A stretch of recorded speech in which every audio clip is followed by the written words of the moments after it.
오늘 이 시간에도 하나님의 크고 놀라운 은혜와 사랑이 우리 가운데 충만하게 임하기를 바랍니다. 오늘 함께 나눌 말씀의 제목은 어린 양의 혼인 잔치입니다. 한번 따라서 하겠습니다. 어린 양의 혼인 잔치. 요한계시록의 핵심 내용은 대종말의 전개 과정을 보여주는 묵시들입니다. 그것이 이제 주된 내용이 되겠죠. 그래서 장차 되어질 일들에 대한 기록이 가장 많은 분량을 차지하고 있는 것입니다.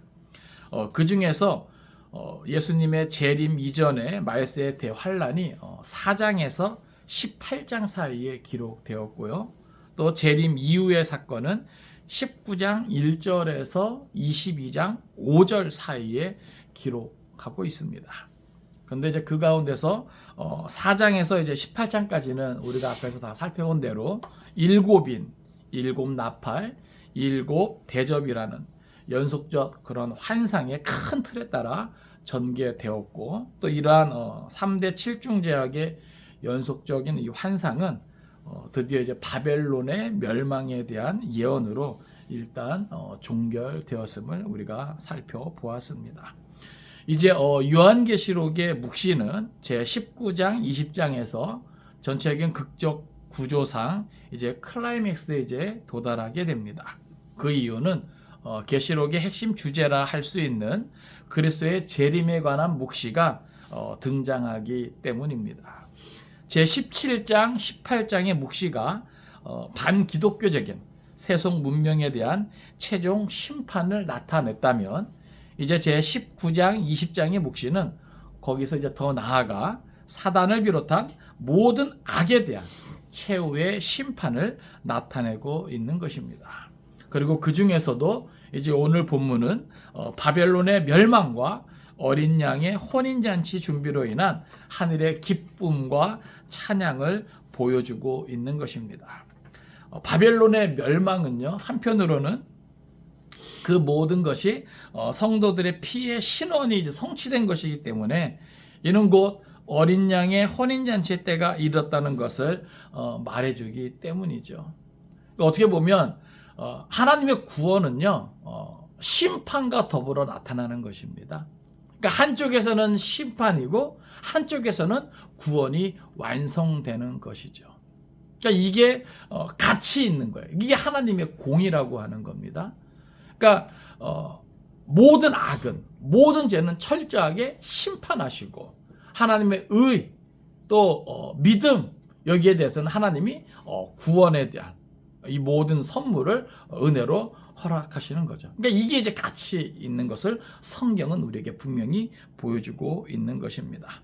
이제 우리가 말씀을 통해서 이러한 것들을 함께 살펴볼 때 오늘도 우리 가운데 특별한 하나님의 은혜가 있기를 간절히 바랍니다. 먼저 우리가 1절부터 5절까지 보면 여기서는 바벨론 멸망으로 인한 하늘의 찬양을 우리에게 보여줍니다. 먼저 우리 1절 말씀 같이 보겠습니다. 요한계시록 19장 1절입니다. 자, 시작. 이 일 후에 내가 들으니 하늘에 허다한 무리에 큰 음성 같은 것이 있어 이르되 할렐루야, 구원과 영광과 능력이 우리 하나님께 있도다. 아멘. 자, 먼저 여기 2일 후에 내가 들으니, 여기서 말하는 2일 후라고 하는 것은 바벨론이 이제 완전히 멸망한 그것을 말하는 것이죠. 그래서 우리가 지난 시간에 살펴보았지만 바벨론의 어떤 멸망에 대한 최종 선언까지 다 나타나지 않았습니까? 그러니까 하나님께서 이러한 심판에 대한, 또 멸망에 대한 어떤 이러한 말씀의 성취, 이것은 반드시 이루어지는 것이죠. 그러니까 그렇게 다 되어진 후에 이제 또 하나의 어떤 장면이 바뀌는 것입니다. 2일 후에 내가 들으니, 또 이제 환상을 보는 것입니다. 하늘에 허다한 무리에 큰 음성 같은 것이 있어 이르되, 여기 하늘에 허다한 큰 무리라고 하는 것은 모든 구원받은 하나님의 백성들을 말하는 것입니다. 그러니까 지금 이 땅에서는요, 큰 성 바벨론이 완전히 무너졌습니다. 회복 불가능한 상태로 영원한 그런 멸망을 당한 것이죠. 그러니까 그것과 더불어 이제는 뭐예요? 하늘에서는 어떤 모습이 있는가를 보여주는 거예요. 이 바벨론 멸망과 함께 나타났던 것이 18장에 우리에게 뭘 보여줬습니까? 땅의 왕들의 애가, 그 다음에 상인들의 애가, 그 다음에 그들과 더불어서 부를 축적하고 기득권을 누렸던 운송업자들의 애가, 그러니까 이 세상에 속해서 그 바벨론과 함께 모든 악하고 음란한 일들로 말미암아 기득권을 누리고 부를 축적했던 그들의 모든 애가를 다 우리에게 보여주었어요. 이제는 뭐예요? 그것과 대조되는, 그러니까 똑같은 상황에 대해서 한쪽은 바벨론의 멸망에 대해서 애가를 부릅니다. 아이고 이제는 소망이 없어졌구나 말이야. 더 이상 자기들의 그 모든 악한 것을 다 받아주고 지지해줄 그 모든 배경이 다 사라졌다는 것에 대한 그런 한탄, 또 안타까움, 아쉬움, 이런 것들이 다 섞여 있는 그런 애가를 보여줬다면, 이제는 그와는 반대로 그동안 고통받고 신음했던 교회와 모든 하나님의 백성들의 찬양이 나옵니다. 그러니까 어떻게 보면 뭐예요?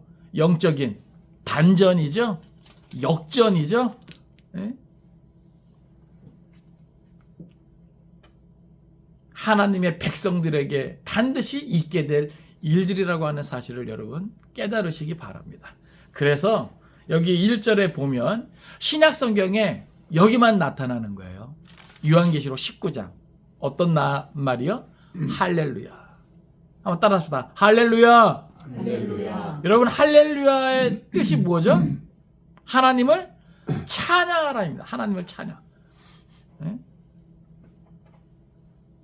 우리는 여러분 어떤 경우에 하나님을 찬양합니까? 어떤 경우에 할렐루야 하죠? 보통의 경우는 그냥 내게 어떤 이익이 될 때, 좋은 일이 있을 때, 아이고 할렐루야 말이야. 그죠? 예? 근데 여기서 말하는 할렐루야는 그런 차원의 할렐루야가 아니에요. 이거는 완전한 영적인 어떤 반전, 역전, 어떤 그런 것들을 체험한, 경험한 어떤 이런 사람들의 입에서 나오는 그러한 찬양인 것입니다. 할렐루야. 하늘의 그 허다한 무리가 이 땅에 있을 때 어떤 일을 당했죠? 온갖 고난, 수치, 예?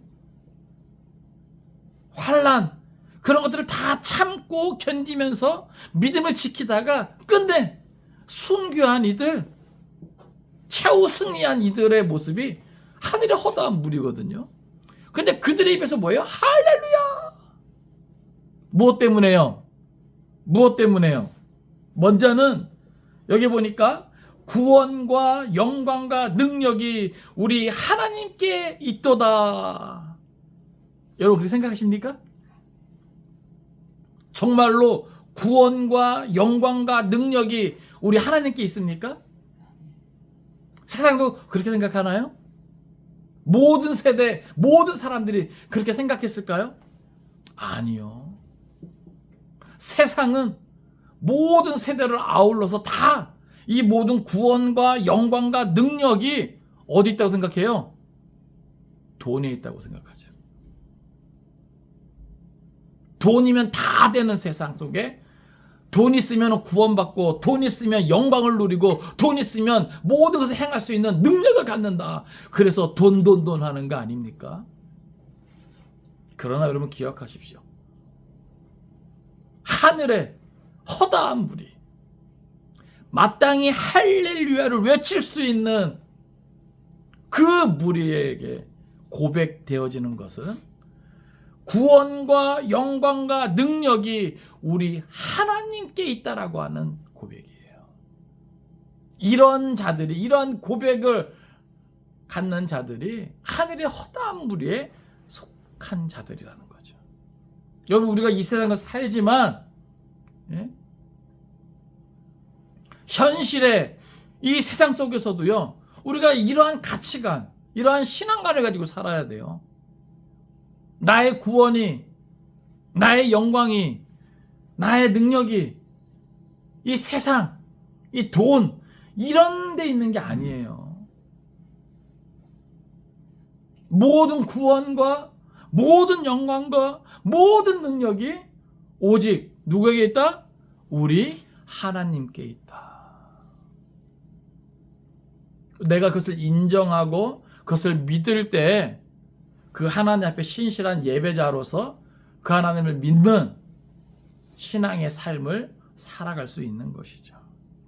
그러니까 저와 여러분이 이러한 할렐루야 외칠 수 있는 삶이 되길 바랍니다. 근데 그러려면 영적인 반전, 역전을 경험할 수 있어야 되는 거예요. 예? 역전의 용사. 그러려면 끝까지 인내하고 참고 견디는 일이 있어야 되는 거예요. 왜 그럴까요? 왜 그럴까요? 이 돈에 구원이 있고 돈에 영광이 있고 돈에 능력이 있다 생각하는 이 세상은요, 모든 것이 하나님께 있다라고 생각하는 사람들을 무시합니다. 이해 못해요. 그렇기 때문에 세상 속에서 모든 것이 하나님께 있다라고 생각하는 사람들은요, 핍박받을 수밖에 없는 거예요. 네? 거절당하고 외면당할 수밖에 없는 거죠. 고통당할 수밖에 없는 거죠. 할렐루야의 그 이유는 구원과 영광과 능력이 우리 하나님께 있기 때문입니다. 그리고 2절에서 또 그 이유가 계속 되어지는데 2절 같이 읽겠습니다. 자, 시작. 그의 심판은 참되고 의로운지라 음행으로 땅을 더럽게 한 큰 음녀를 심판하사 자기 종들의 피를 그 음녀의 손에 갚으셨도다 하고. 아멘. 먼저 그의 심판은 참되고 의로운지라. 여기에 대해서 할렐루야.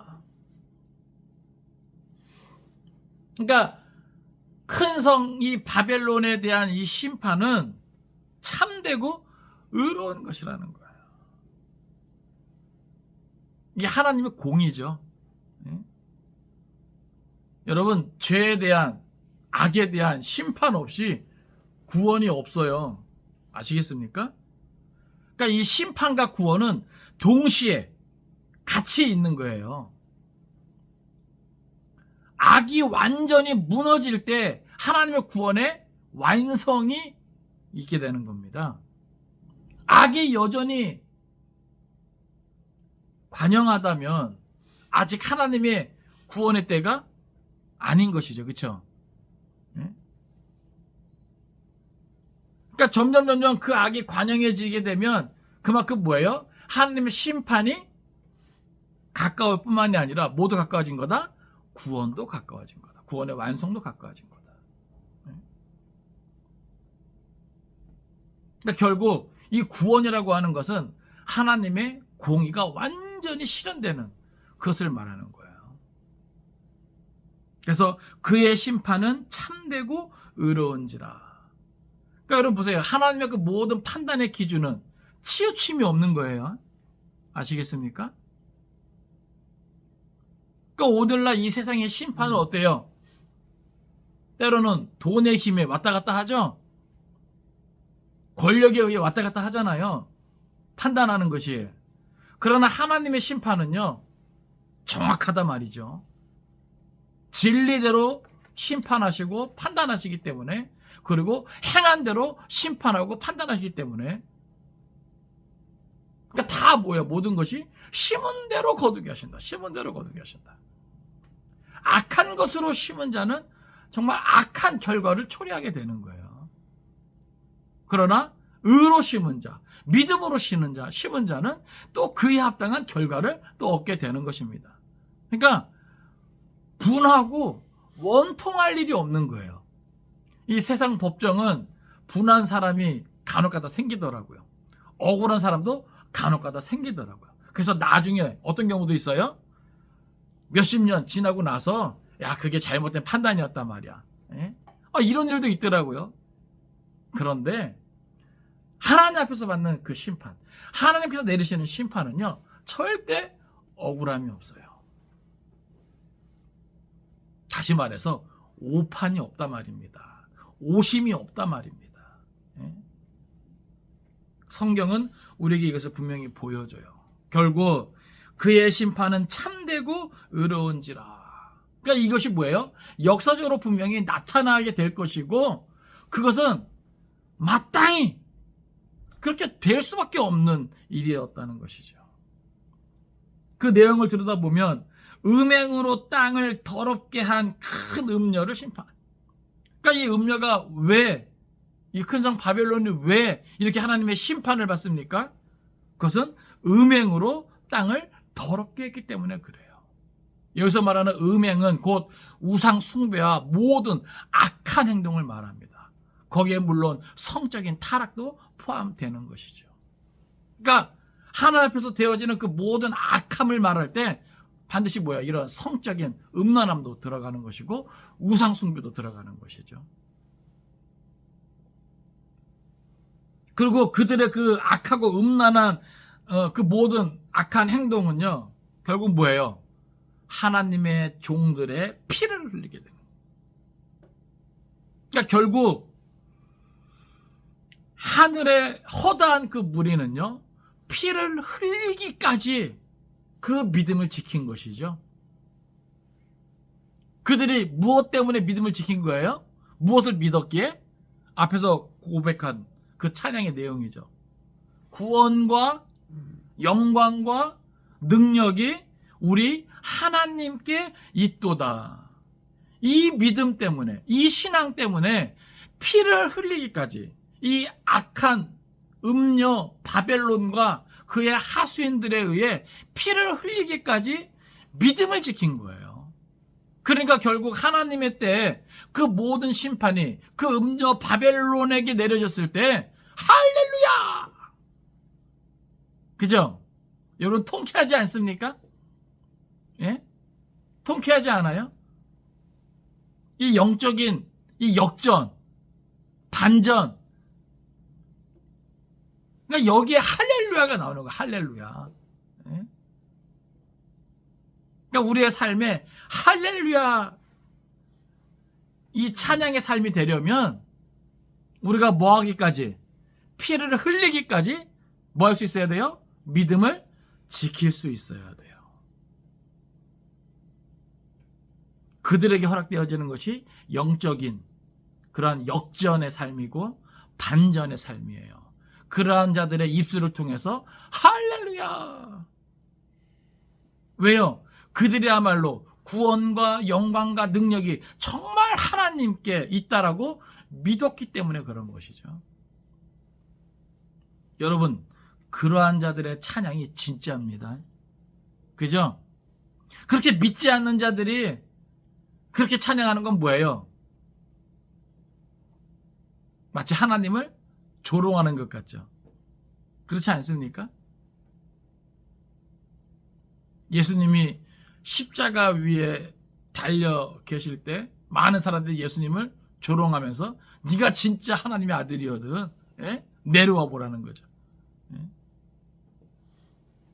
어찌 해보라는, 꼭 그런 것과 같은.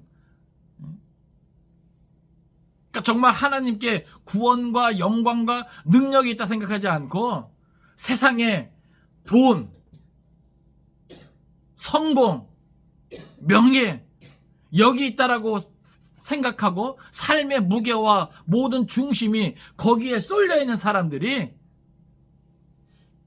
어떻게 보면 하나님을 예배하는 것이 마치 하나님을 비웃는 것 같다는 거예요.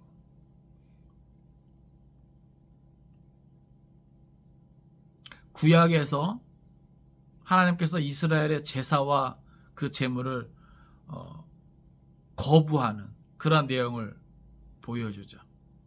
왜 그래요? 병든 것, 저는 것, 예?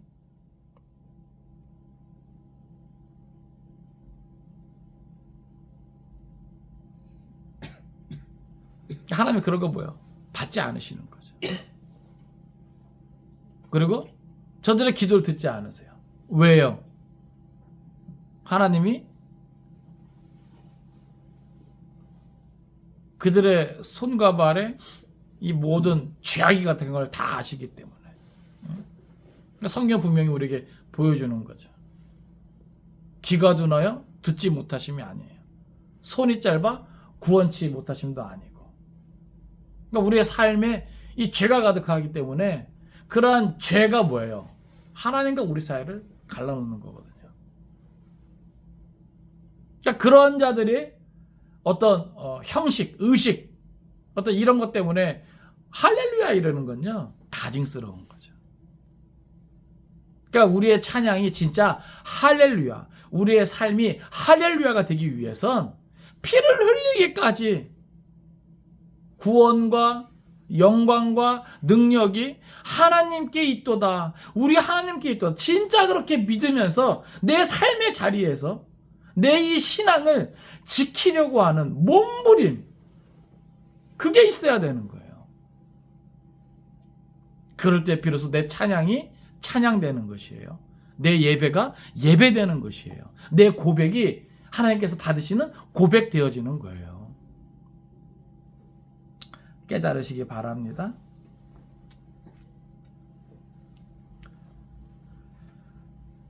이 절은 분명히 우리에게 보여줘요. 그의 심판은 참되고 의로운지라 음행으로 땅을 더럽게 한 큰 음녀를 심판하사 자기 종들의 피를 그 음녀의 손에 갚으셨도다. 그러니까 이 모든 심판이 순교자들의 하늘의 허다한 무리의 그 모든 신원으로 인해서 되어진 일이다. 어쩌다 보니까 우연이 아니에요. 하나님 분명한 의도, 계획, 목적이 있는 그러한 심판이다. 뭐 해주신 거다? 따라서 합시다. 갚아주신 거다. 갚아주신 거다. 네.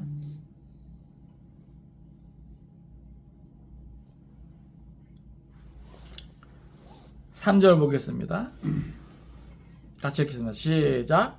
두 번째로 할렐루야 하니 그 연기가 세세토록 올라가더라. 아멘. 저기 보면 또 두 번째로 할렐루야가 나와요. 할렐루야. 근데 여기서 이 할렐루야는 무엇 때문이에요? 여기 뒤에 나오는데 그 연기가 세세토록 올라가더라. 여기서 말하는 연기는 기도 이런 게 아니죠. 여기서 말하는 연기는 뭐예요? 성이 함락되고 무너지면 뭐가 나요? 연기가 나는 거예요. 그렇게 그 무너짐이, 그 멸망의 그 연기가 세세토록 올라가더라. 영원히. 그러니까 더 이상 뭐예요? 회복 불가능한 그런 상태로 완전히 무너졌다. 그러니까 철저한 하나님의 그 심판에 대한 찬양이에요. 할렐루야.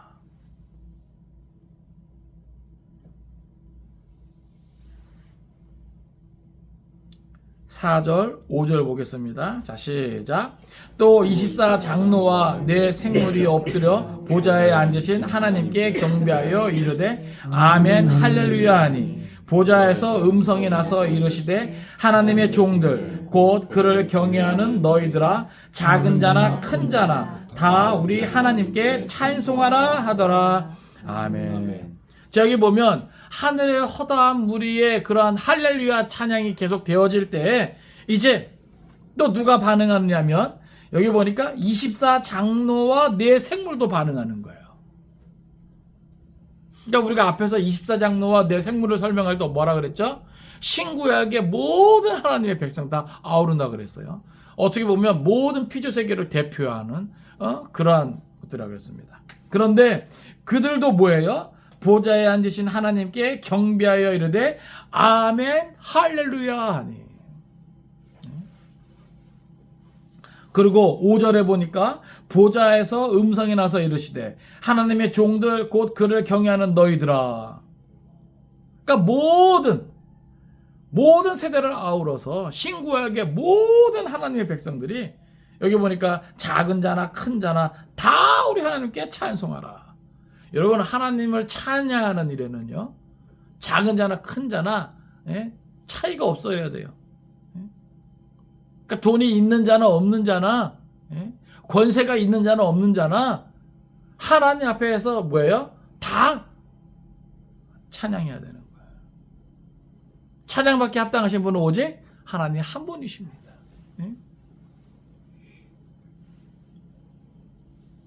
그러니까 이러한 찬양이 무엇 때문이에요? 하나님의 공의.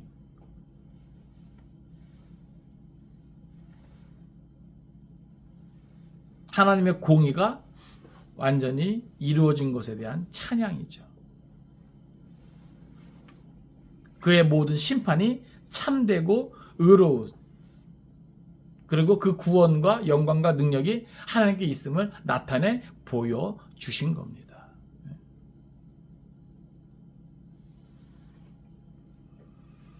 특별히 여기 우리 하나님께 찬송하라 할 때 이 찬송하라는 표현은요, 이게 현재 명령형으로 주어진 거거든요.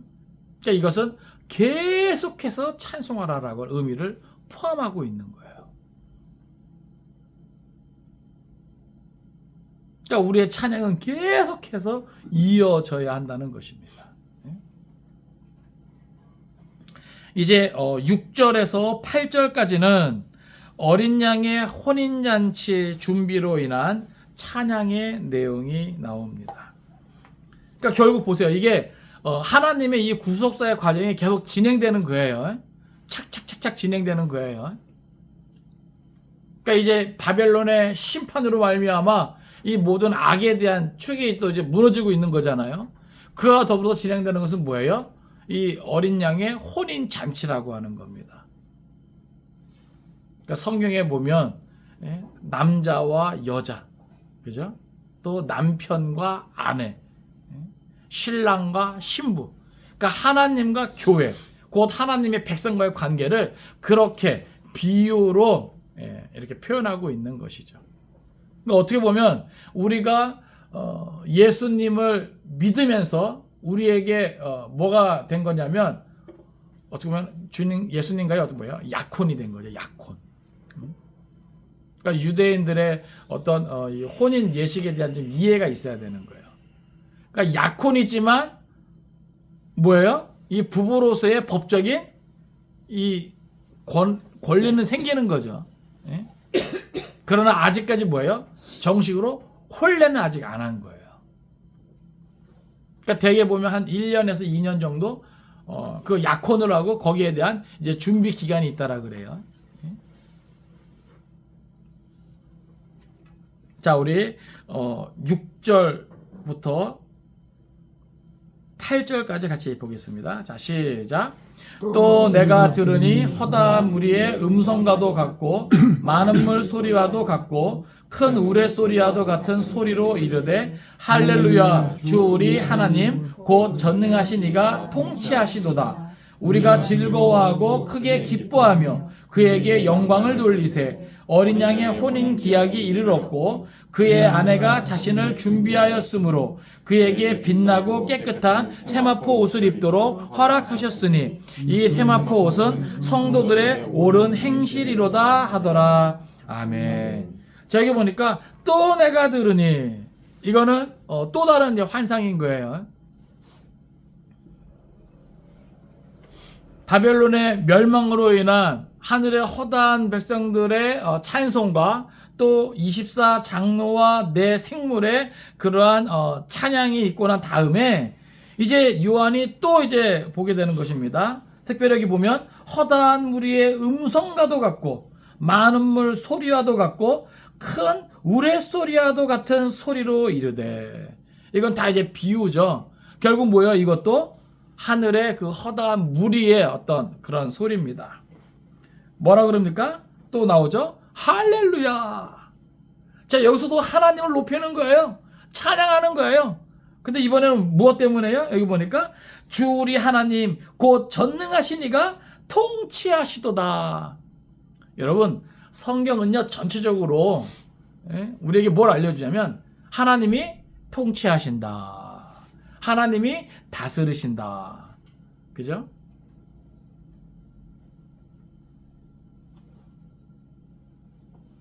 제가 예전에 그 40일 성경 탐구 그거 할 때 성경의 대주제, 뭐 구약의 대주제 이런 거 할 때 한 문장으로 하나님이 구원하신다. 하나님이 통치하신다. 결국 성경은 그걸 보여주고 있는 거예요. 그러니까 모든 것이 다 하나님 안에 있는 것이죠. 그분의 것이에요. 그분이 주장하고 그분이 다스리고 그분의 섭리대로 그분의 뜻대로 되어진다라고 하는 것을 성경이 우리에게 보여주고 있는 거예요.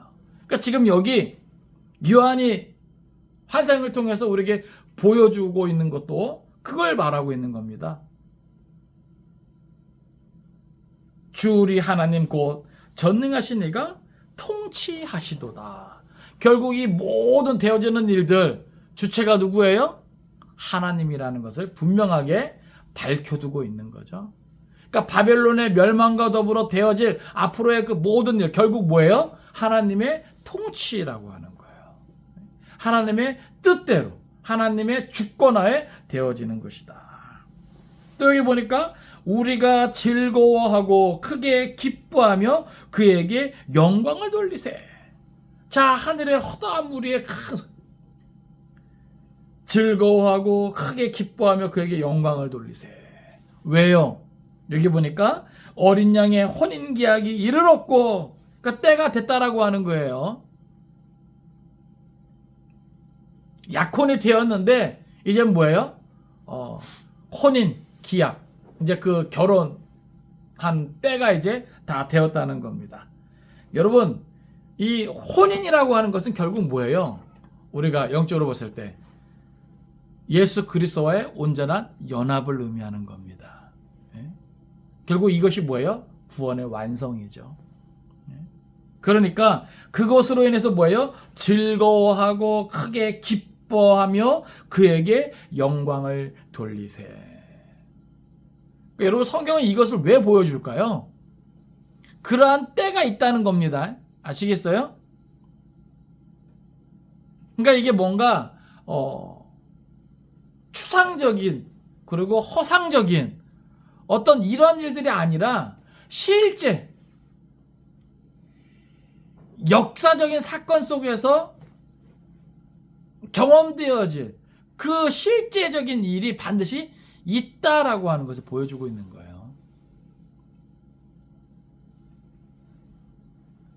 그리고 특별하게 보면 어린 양의 혼인 기약이 이르렀고 그의 아내가 자신을 준비하였으므로 이렇게 기억하고 있어요.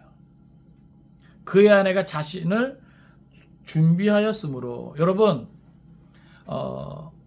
정혼한 약혼한 아내가, 그러니까 여기서 약혼은 이제 법적으로 부부의 어떤 이것이 다 되었기 때문에 아내라고 표현하는 겁니다. 아내가 정식 그 혼례를 위해서 준비할 것이 무엇이겠습니까? 순결함이라고 하는 거죠.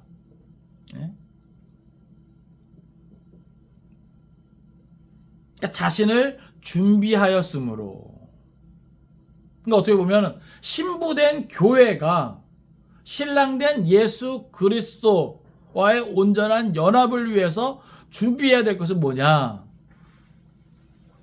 그것은 믿음으로 말미암는 성결함이라고 하는 거예요. 그러니까 우리가 구원을 이야기할 때 믿음으로 말미암아 점진적인 성화, 결국 주님과의 연합을 통해서 온전한 영화에 이른다라고 우리가 표현하는 것입니다. 그러니까 우리가 이걸 이해를 잘해야 돼요. 이제 뒤에 이제 또 세마포에 대한 것도 나오는데 결국 이 모든 것은 뭐예요? 먼저는 주님을 믿는 믿음. 거기서 이제 시작이 되는 거죠. 자, 우리 8절 보겠습니다. 그에게 빛나고 깨끗한 세마포 옷을 입도록 허락하셨으니, 여기 이 허락하셨다라고 하는 것은 주다, 건네다, 어떤 이런 의미를 담고 있어요. 허락하셨다라고 하는 것은, 그러니까 결국 뭐냐 하면 뒤에 이 세마포 옷은 성도들의 옳은 행시로다, 이것 때문에 많은 사람들이 오해해요. 그러면은 이 어린 양의 이 혼인 잔치는 결국 이 성도들이 옳은 행실로 말미암아 얻게 되는 것이냐? 이게 아니라는 것이죠. 그에게 빛나고 깨끗한 세마포를 입도록 허락한, 다시 말해서 그것을 준, 그 세마포를 준, 건넨 이가 누구예요? 예수 그리스도라고 하는 거죠.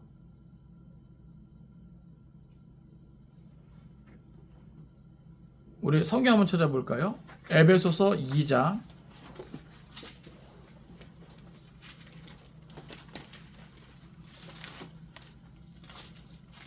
에베소서 2장 8절에서 10절까지 말씀드립니다. 에베소서 2장 8절에서 10절까지 같이 읽겠습니다. 시작. 너희는 그 은혜에 의하여 믿음으로 말미암아 구원을 받았으니 이것은 너희에게서 난 것이 아니요 하나님의 선물이라. 행위에서 난 것이 아니니 이는 누구든지 자랑하지 못하게 함이라. 우리는 그가 만드신 바라 그리스도 예수 안에서 선한 일을 위하여 지으심을 받은 자니 이 일은 하나님이 전에 예비하사 우리로 그 가운데서 행하게 하려 하심이니라. 아멘. 그러니까 세마포를 입도록 허락하신 것은 뭐예요? 그 우리에게 은혜의 선물로 주어진 믿음이라고 하는 것입니다.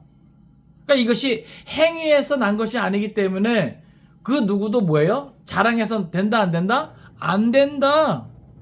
왜냐하면 성경 분명히 말하죠. 의인은 없으되 하나도 없도다 말이야. 모든 사람이 죄를 범하였음에 하나님의 영광이 이르지 못한다 그 말이야.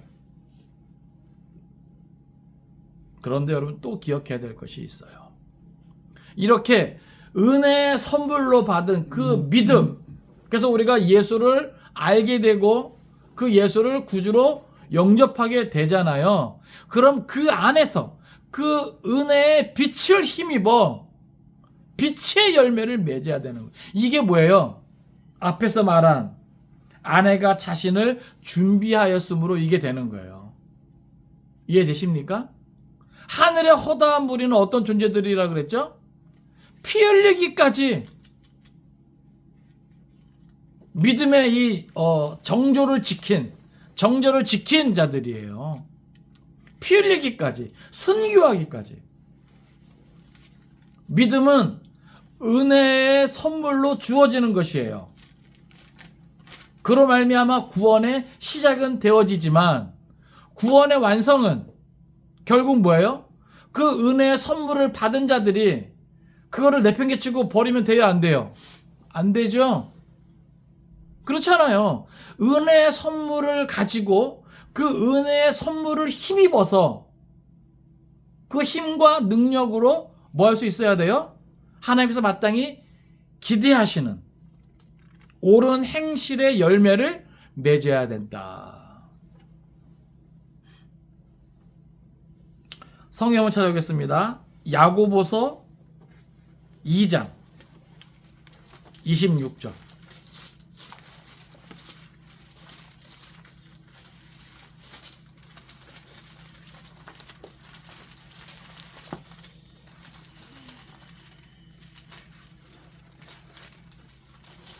야고보서 2장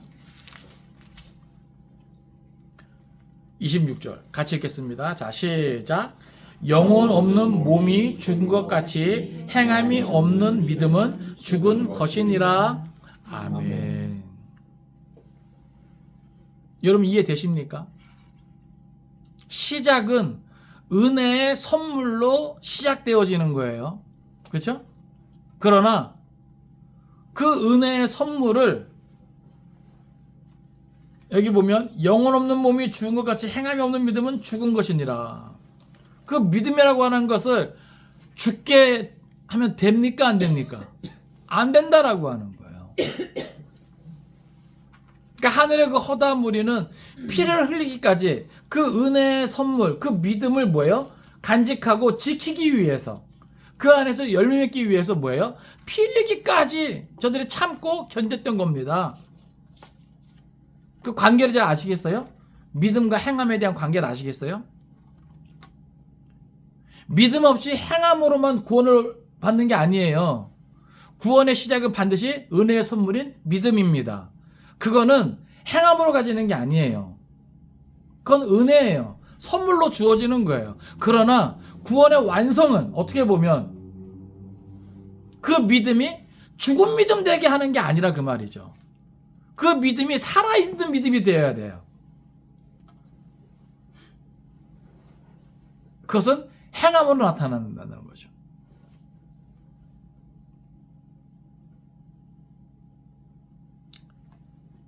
여기에 대한 신학적인 논쟁도 아직까지 많습니다. 예. 그런데 그냥 저는 기록된 성경대로 믿으려고요. 예. 이게 그 구원론을 이게 바로 가지고 있어야 우리가 믿음 안에서 몸부림을 칠 수 있는 거예요. 근데 어느 한쪽을 받아들이고 어느 한쪽을 외면하면 이게 균형을 잃어버립니다. 그러니까 에베소서만 이 하나님 말씀이 아니죠. 야고보서나 베드로전서도 하나님 말씀이라는 거죠. 그럼 이게 다 뭐예요? 다 필요 충분 조건으로 다 뭐예요? 이게 다 맞아 들어가야 돼요. 예? 그러니까 어느 것 하나도 버릴 수 있다 없다? 없다. 그러면 우리가 믿음과 행함은 뭐예요? 다 같이 갖고 가야 되는데 여기서 나오는 행함은 그냥 단순히 도덕적인 선한 행동을 말하는 게 아니에요. 예수 그리스도를 믿는 믿음을 근거로 그 은혜를 힘입어서 말미암는 행동이에요. 이게 뭐예요? 이것이 성도들의 옳은 행실. 이것은 뭐예요? 말씀에 의한 그런 순종의 삶을 말하는 겁니다.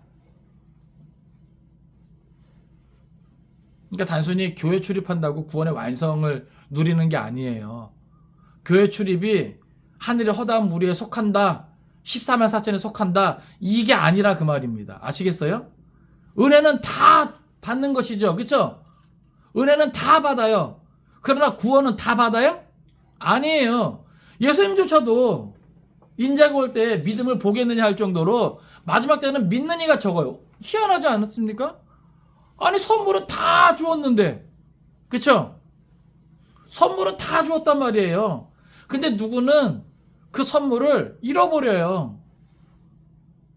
근데 누구는 그 선물을 잘 간직한단 말이죠. 그게 다른 거예요. 그 선물을, 이거 하나의 뭐예요? 어떻게 보면 초청장이잖아요. 뒤에도 나오는데 청함을 만든. 예?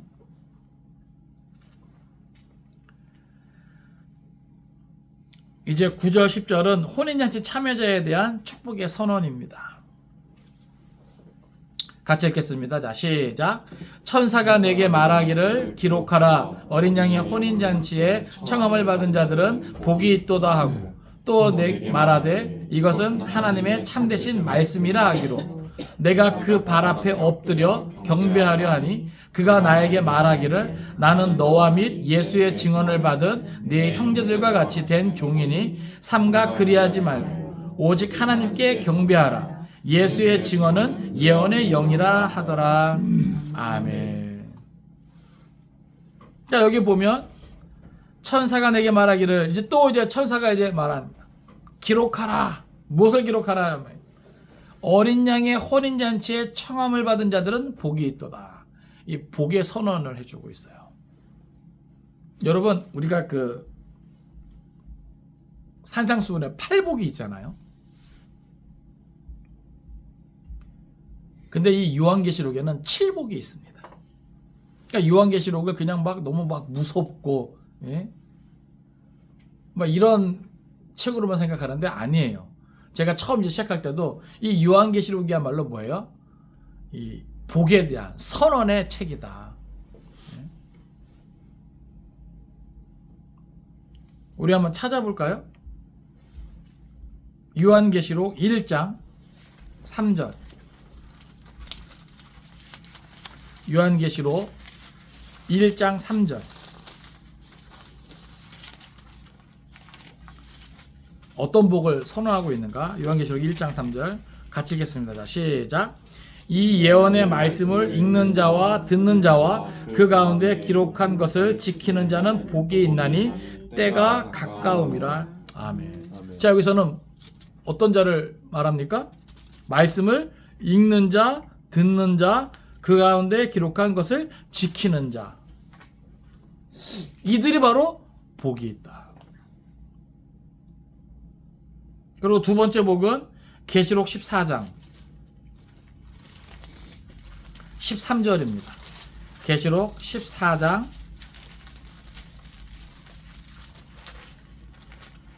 13절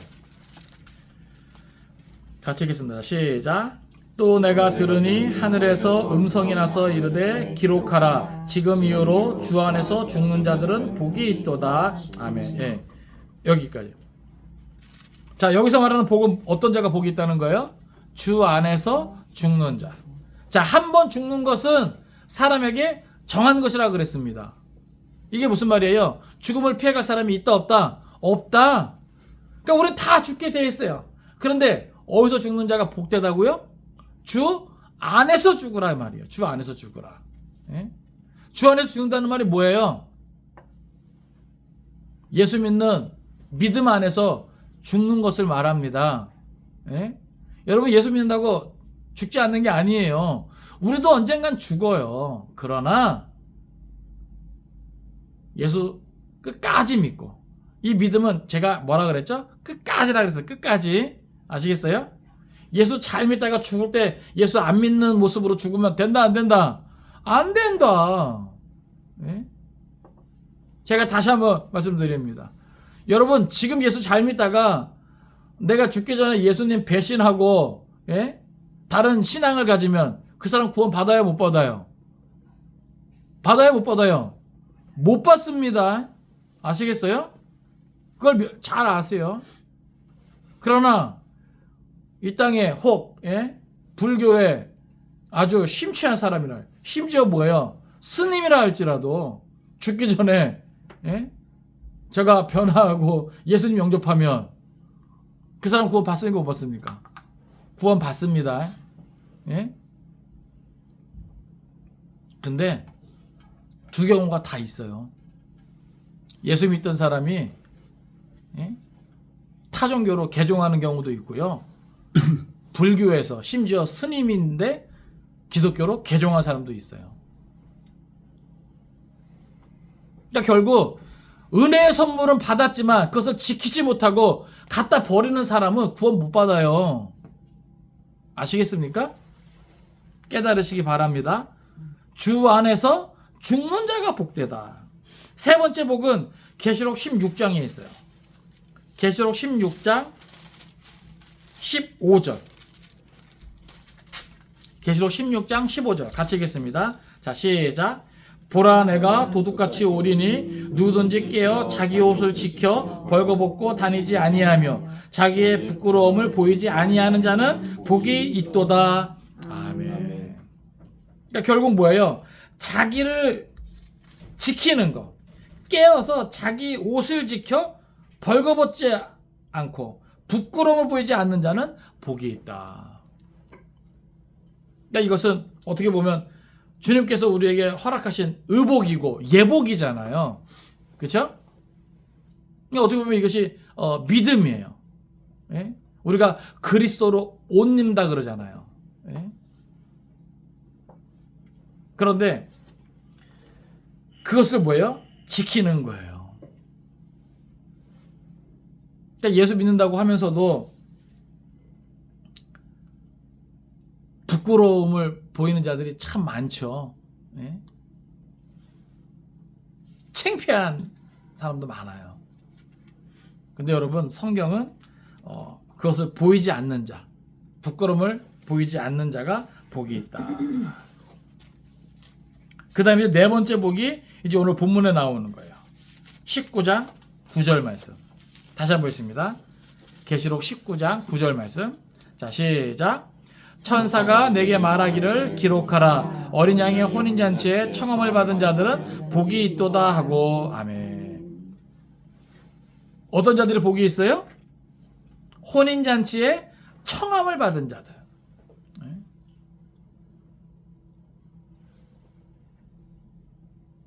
오늘 저와 여러분이 청함을 받은 자들이에요.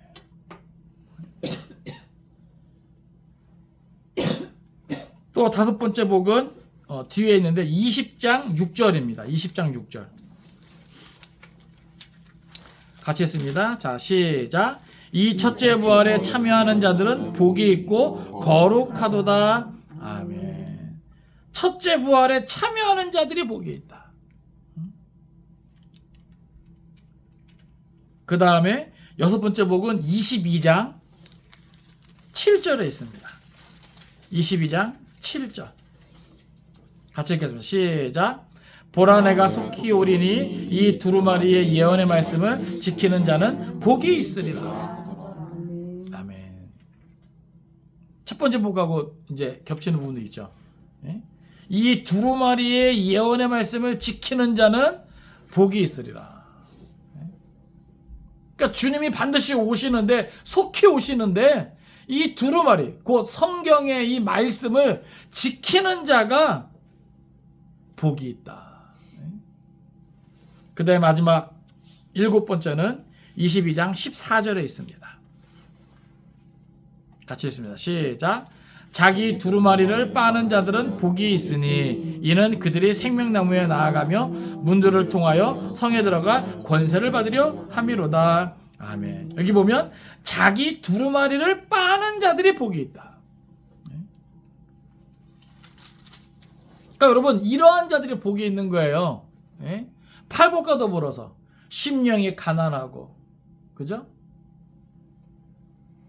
그것부터 시작해가지고 애통하고 온유하고 의해주리고 목마르고. 그러니까 어떻게 보면 산상수훈에 나오는 이 팔복, 그리고 이 요한계시록에 나오는 이 칠복, 이 복의 개념이 세상에서 말하는 이 복과는 좀 다르죠. 그렇죠? 그러니까 우리가 이 성경적인 복을 사모할 수 있기를 바라고, 또 그것을 받아 누릴 수 있기를 바랍니다. 다시 본문으로 돌아와서요. 여기 보면 어린 양의 혼인잔치에 청함을 받은 자들이 복이 있도다 하고, 또 내게 말하되 이것은 하나님의 참되신 말씀이라. 여기 이것은 하나님의 참되신 말씀이라, 이 표현은 바로 앞에서 언급한 혼인잔치에 청함을 받은 자들은 복이 있다라는 말씀뿐만이 아니라 앞에서 말하는 모든 것, 그러니까 이것을 바르게 번역하면 이것들은 하나님의 참되신 말씀들이라. 그러니까 결국 뭐야? 이것은 반드시 이대로 되어질 것이다. 왜요? 참되신 하나님의 말씀이기 때문에 그렇다는 거야. 그러니까 우리가 성경을 읽으면서 정말 이렇게 될까? 여러분, 그런 생각하면 안 됩니다. 아시겠어요? 이것은 참되신 하나님의 말씀이기 때문에 반드시 성취되어진다.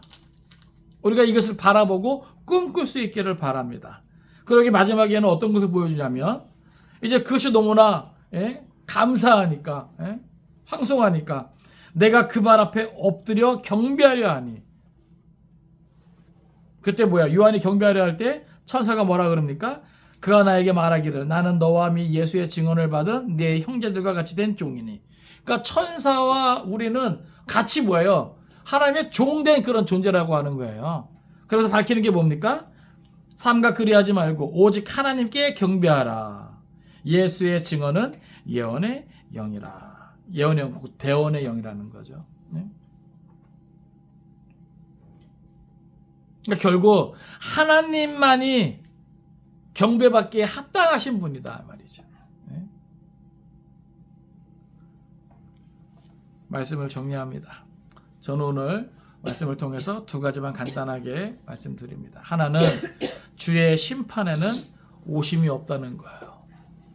여러분, 구원의 완성은요, 하나님의 공의와 더불어서 나타나는 거예요.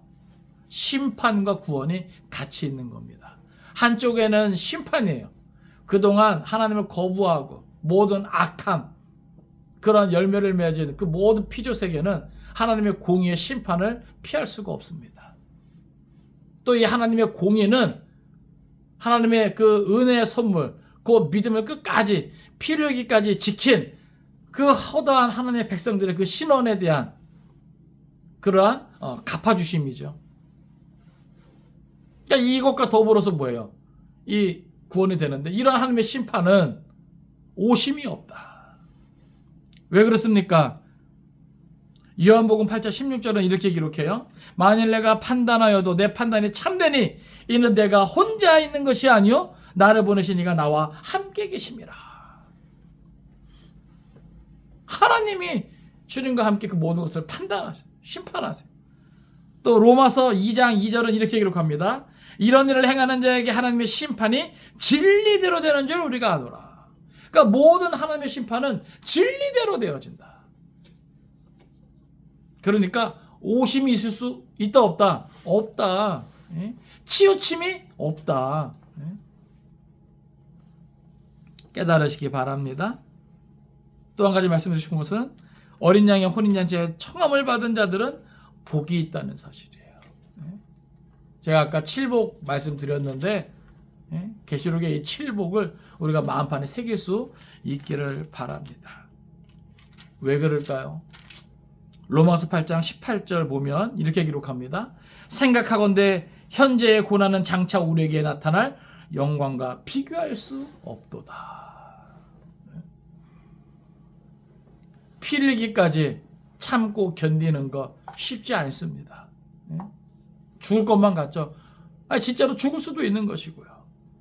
그런데 이 심판이 가까이 오면 올수록, 구원의 날이 가까이 오면 올수록 결국 그 고통은 더해질 수 있다는 거죠.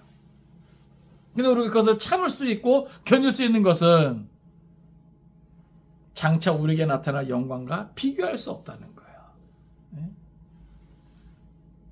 어린 양의 혼인잔치가 반드시 있다. 그러니까 우리는 끝까지 뭐예요?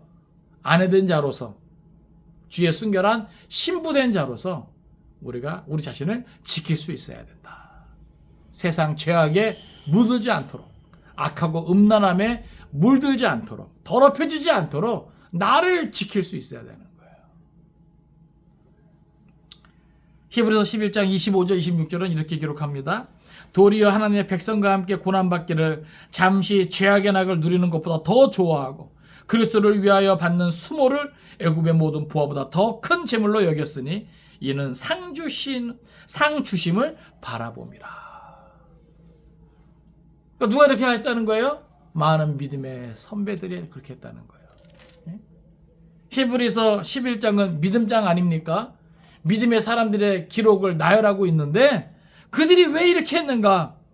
왜 하나님의 백성과 함께 고난받기를 잠시 죄악의 낙을 누리는 것보다 왜 더 좋아했겠는가? 상을 바라봅니다. 상을 바라봅니다. 그 상이 뭐예요?